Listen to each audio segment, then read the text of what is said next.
ಇದೀಗ ಒಂದು breaking news ಇದೆ. ಲೋಕಸಭಾ ಚುನಾವಣೆಗೆ ಬಿಜೆಪಿ ತೆರೆಮರೆಯ ಸಿದ್ಧತೆಯನ್ನ ನಡೆಸಿದೆ. ಚುನಾವಣಾ ಪೂರ್ವ ರಹಸ್ಯ ಸಮೀಕ್ಷೆಗೆ ಅಮಿತ್ ಶಾ ಮುಂದಾಗಿದ್ದಾರೆ ಅನ್ನುವಂಥ ಮಾಹಿತಿ ಸಿಗ್ತಾ ಇದೆ. ಕರ್ನಾಟಕದ ಲೋಕಸಭಾ ಕ್ಷೇತ್ರಗಳ ಬಗ್ಗೆ ರಹಸ್ಯವಾಗಿ ಸಮೀಕ್ಷೆಯನ್ನ ನಡೆಸಿದ್ದಾರಂತೆ. 3 ಹಂತದಲ್ಲಿ ಕರ್ನಾಟಕದ ಲೋಕಸಭೆ ಕ್ಷೇತ್ರಗಳ ಸಮೀಕ್ಷೆಯನ್ನ ನಡೆಸಲಾಗಿದೆ ಬಿಜೆಪಿಯಿಂದ. ಸಮೀಕ್ಷಾ ವರದಿ ಆಧಾರದಲ್ಲಿ ಕ್ಷೇತ್ರಗಳ ಸಮೀಕ್ಷೆ ಬಿಜೆಪಿ 100ಕ್ಕೆ 100 ಗೆಲ್ಲಬಹುದಾದಂತ ಲೋಕಸಭಾ ಕ್ಷೇತ್ರಗಳು ಯಾವುದು ಅನ್ನೋದು ಮೊದಲ ಒಂದು ವಿಚಾರವನ್ನ ಗಮನಿಸಿದ್ದಾರೆ. ಎರಡನೇದಾಗಿ ಗೆಲ್ಲೋದಕ್ಕೆ ಪ್ರಯತ್ನಿಸಬಹುದಾದಂತ ಲೋಕಸಭಾ ಕ್ಷೇತ್ರಗಳು ಯಾವ್ಯಾವುದು ಅನ್ನುವಂಥದ್ದನ್ನ ಗಮನಿಸಿದ್ದಾರೆ. ಹಾಗೆ ಮೂರನೆಯದಾಗಿ ಬಿಜೆಪಿಗೆ ಗೆಲ್ಲುವ ಸಾಧ್ಯವೇ ಇಲ್ಲ ಅನ್ನುವಂಥ ಲೋಕಸಭಾ ಕ್ಷೇತ್ರಗಳು ಯಾವುದು ಅಂತ 3 ಹಂತದ ಸಮೀಕ್ಷಾ ವರದಿಯನ್ನ ತರಿಸಿಕೊಳ್ಳಲಿದ್ದಾರಂತೆ ಅಮಿತ್ ಶಾ. ಸಮೀಕ್ಷಾ ವರದಿ ಮೇಲೆ ರಣತಂತ್ರವನ್ನ ರೂಪಿಸೋದು ಅಮಿತ್ ಶಾ ಅವರ ಮಾಸ್ಟರ್ ಪ್ಲಾನ್ ಅಂತ ಹೇಳಲಾಗ್ತಾ ಇದೆ. ರಹಸ್ಯ ಸಮೀಕ್ಷೆಗೆ ಕೇಂದ್ರದ ಬಿಜೆಪಿ ತಂಡ ಇದೀಗ ಮುಂದಾಗಿದೆ.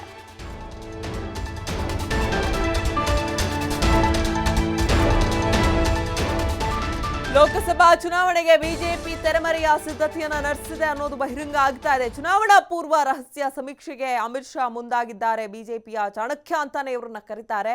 ಪ್ರಮುಖವಾಗಿ ಈ ಸಮೀಕ್ಷೆಯಲ್ಲಿ ಏನನ್ನ ತಿಳಿದುಕೊಳ್ಳೋದಕ್ಕೆ ಮುಂದಾಗಿದ್ದಾರೆ ಅನ್ನೋದನ್ನ ನಾವು ಗಮನಿಸೋದಾದ್ರೆ 3 ಹಂತದಲ್ಲಿ ಕರ್ನಾಟಕದ ಲೋಕಸಭೆ ಕ್ಷೇತ್ರಗಳ ಸಮೀಕ್ಷೆ ನಡೆಸೋದಕ್ಕೆ ಮುಂದಾಗಿದ್ದೆ ಬಿಜೆಪಿ.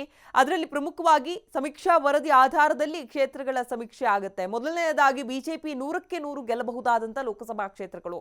ಡೌಟೇ ಇಲ್ಲ, ಈ ಲೋಕಸಭಾ ಕ್ಷೇತ್ರದಲ್ಲಿ ಬಿಜೆಪಿ ಗೆದ್ದೇ ಗೆಲ್ಲತ್ತೆ, ಎದುರಾಳಿ ಯಾರೇ ನಿಂತಿದ್ರು, ಯಾವ ಪಕ್ಷವೇ ಆಗಿದ್ರು ಕೂಡ ಅನ್ನುವಂತ ಕ್ಷೇತ್ರಗಳು ಯಾವುದು ಅನ್ನೋದು ಮೊದಲು ಗಮನಿಸ್ತಾ ಇದ್ದಾರೆ. ಎರಡನೇದಾಗಿ ಗೆಲ್ಲೋದಕ್ಕೆ ಪ್ರಯತ್ನಿಸಬಹುದಾದ ಲೋಕಸಭಾ ಕ್ಷೇತ್ರಗಳು.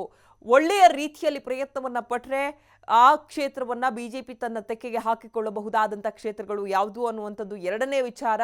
ಮೂರನೇದಾಗಿ ಬಿಜೆಪಿಗೆ ಗೆಲ್ಲೋದಕ್ಕೆ ಸಾಧ್ಯವೇ ಇಲ್ಲ ಅಂಥ ಲೋಕಸಭಾ ಕ್ಷೇತ್ರಗಳು ಯಾವುದು ಅನ್ನುವಂಥದ್ದು. ಈ 3 ಹಂತದ ಸಮೀಕ್ಷಾ ವರದಿಯನ್ನ ಅಮಿತ್ ಶಾ ತರಿಸಿಕೊಳ್ಳಲಿದ್ದಾರೆ ಅನ್ನುವಂಥ ಮಾಹಿತಿ ಇದೆ. ಇನ್ನು ಈ ಬಗ್ಗೆ ಮತ್ತಷ್ಟು ಮಾಹಿತಿ ನೀಡೋದಕ್ಕೆ ನಮ್ಮ ಪ್ರತಿನಿಧಿ ಪವನ್ ದೂರವಾಣಿ ಸಂಪರ್ಕದಲ್ಲಿದ್ದಾರೆ. ಪವನ್, ಈ ಸಮೀಕ್ಷಾ ವರದಿ ಬಿಜೆಪಿಯ ಮಾಸ್ಟರ್ ಪ್ಲಾನ್ ಲೋಕಸಭಾ ಚುನಾವಣೆಯನ್ನ ಗಮನದಲ್ಲಿಟ್ಟುಕೊಂಡು ರಣತಂತ್ರ ರೂಪಿಸೋದಕ್ಕೆ ಎಷ್ಟು ಮಟ್ಟಿಗೆ ಸಹಾಯಕ ಆಗಲಿದೆ? ಅಂಕಿತ, ಚುನಾವಣೆ ಎದುರಿಸೋಕ್ಕಿಂತ ಮುಂಚೆ ಬಿಜೆಪಿಯಲ್ಲಿ ಒಂದು ರೀತಿಯಾದಂತ ಮೊದಲಿನೂ ಕೂಡ ಇದೊಂದು ಪದ್ಧತಿ ಇದೆ. ಅಂದ್ರೆ ರಹಸ್ಯವಾಗಿ ಅವರು ಒಂದು ಸಮೀಕ್ಷೆಯನ್ನ ನಡೆಸ್ತಾರೆ. ಚುನಾವಣಾ ಪೂರ್ವ ಸಮೀಕ್ಷೆಯನ್ನು ನಡೆಸಿ ರಾಜಕೀಯ ಸ್ಥಿತಿಗತಿಗಳೇನಿದೆ, ಆಯಾ ಕ್ಷೇತ್ರಗಳಲ್ಲಿ ಬಿಜೆಪಿ ಎಷ್ಟರ ಮಟ್ಟಿಗೆ ಗೆಲುವು ಸಾಧಿಸಬಹುದು, ಬೂತ್ ಮಟ್ಟದಲ್ಲಿ ಪಕ್ಷ ಎಷ್ಟರ ಮಟ್ಟಿಗೆ ಬಲ ಇದೆ ಪಕ್ಷಕ್ಕೆ ಅನ್ನುವಂಥದ್ದನ್ನು ಎಲ್ಲವನ್ನೂ ಕೂಡ ಅವಲೋಕನ ಮಾಡ್ತಾರೆ. ಸೊ ಇದು ವಿಧಾನಸಭಾ ಚುನಾವಣೆ ಸಂದರ್ಭದಲ್ಲೂ ಕೂಡ ನಡೆದಿತ್ತು.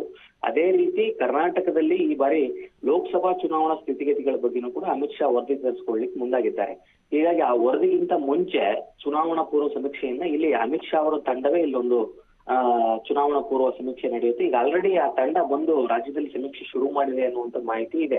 ಹೀಗಾಗಿ ಫೆಬ್ರವರಿ ಕೊನೆ ವಾರದಲ್ಲಿ ಆ ಒಂದು ಸಮೀಕ್ಷಾ ವರದಿ ಅಮಿತ್ ಶಾ ಅವರ ಕೈ ಸೇರುವಂತ ಸಾಧ್ಯತೆಗಳಿದೆ. ಅಮಿತ್ ಶಾ ಮತ್ತೆ ಯಡಿಯೂರಪ್ಪ ಇವರಿಬ್ಬರಿಗೆ ಬಿಟ್ರೆ ಮತ್ತೆ ಯಾರಿಗೂ ಕೂಡ ಆ ಒಂದು ಮಾಹಿತಿ ಗೊತ್ತಿರೋದಿಲ್ಲ. ಎ ಮತ್ತು ಬಿ, ಸಿ ಕ್ಯಾಟಗರಿ ಅಂತ ಮಾಡಿದ್ದಾರೆ. ಎ ಕ್ಯಾಟಗರಿಯಲ್ಲಿ 100ಕ್ಕೆ 100 ಗೆಲ್ಲುವಂತ ಕ್ಷೇತ್ರಗಳು, ಕಾನ್ಫಿಡೆಂಟ್ ಇರುವಂತ ಕ್ಷೇತ್ರಗಳನ್ನ ವಿಂಗಡಣೆ ಮಾಡ್ತಾರೆ.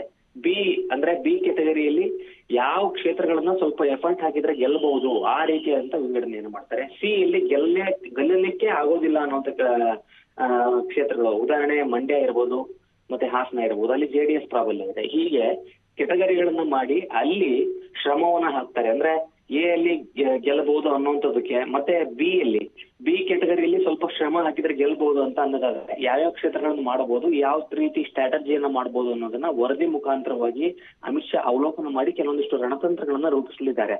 ಅದಕ್ಕೆ ಯಡಿಯೂರಪ್ಪ ಕೂಡ ಸಾಥ್ ನೀಡಲಿದ್ದಾರೆ. ಅಂಕಿತಾ, ಓಕೆ, ಧನ್ಯವಾದ ಪವನ್ ತಮ್ಮೆಲ್ಲ ಮಾಹಿತಿಗಾಗಿ.